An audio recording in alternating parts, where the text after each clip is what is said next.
मेरे प्यारे बच्चे, आज मैं तुमसे खास करके मिलने आया हूँ। मुझे गलत मत समझना। ना चाहते हुए भी मुझे यह करना पड़ रहा है। मेरे बच्चे, आपसे घर के सभी सदस्य बहुत प्रेम करते हैं। आप कभी कभी कुछ ऐसा कर जाते हो जिससे आपके घर के सदस्य परेशान रहते हैं। जब आपको क्रोध आता है तो आप अंधे हो जाते हो। गलत सही कुछ समझ में नहीं आता है आपको। मेरे बच्चे, हर इंसान चाहता है सभी खुश रहें, सभी प्रसन्न रहें, सभी एक दूसरे की भावनाओं को समझें। कभी कभी आपके परिवार वालों भी अपना बात रखना चाहते हैं। आप उनकी बात को सुने, समझें। सिर्फ अपनी बात का मनमानी ना करें। परिवार है आपका आप परिवार के मुखिया हैं।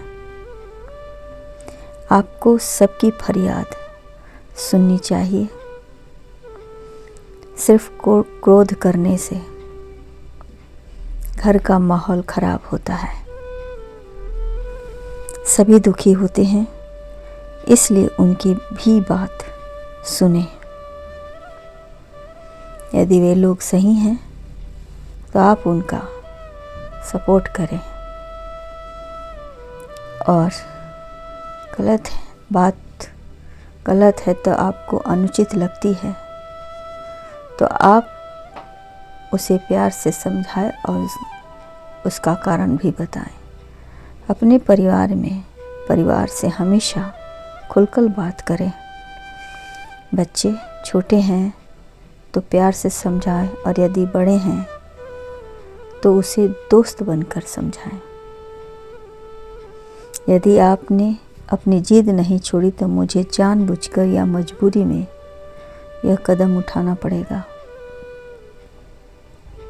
ना चाहते हुए भी आपको दंडित करना पड़ेगा।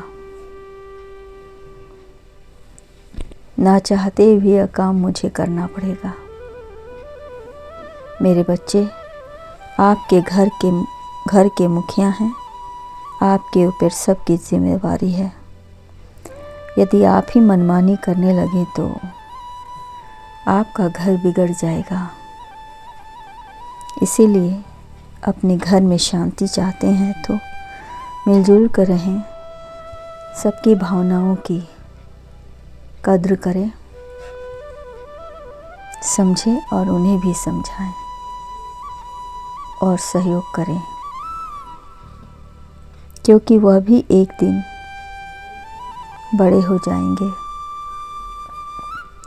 और उनके कंधों पर भी देश के साथ साथ घर की भी जिम्मेदारी रहेगी।